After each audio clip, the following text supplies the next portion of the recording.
how menteri nak kena bijak untuk menyelesaikan masalah. Bukan setakat bercakap. Ini sekolah saya. Jangan kacau. Jangan kacau. Itu tak betul tu. Betul tu. Kita kena turun bawah. Turun bawah. Betul, kan? Mesti turun. Saya tahu je berita. Hari ni tahu. Surat ada satu kes dekat mana saya pergi dulu. Kat Pahang ke saya pergi. Saya ada meeting tu.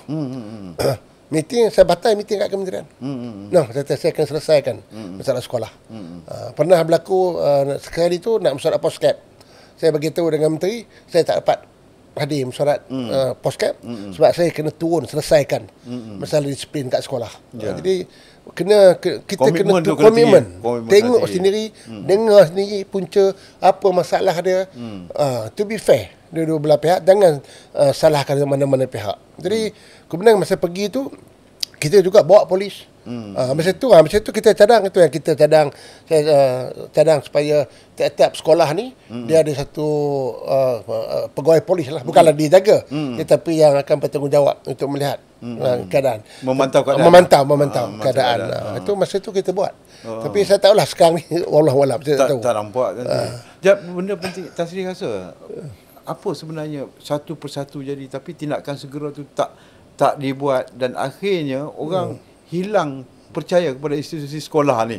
Kita nampak macam kita nak hantar anak untuk belajar, tapi akhirnya itulah saya harap pihak kementerian lah, menteri nak kena bijak lah.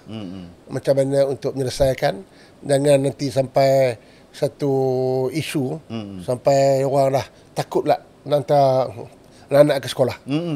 Tapi ialah benda ni kalau diselesaikan dengan baik, kalau dasar yang jelas, peraturan yang jelas, saya yakin insya-Allah boleh. Kita tak boleh mengatasi, sama juga macam jenayah. Tetapi kita boleh mengurangkan. Mengawal. Kita boleh mengawal.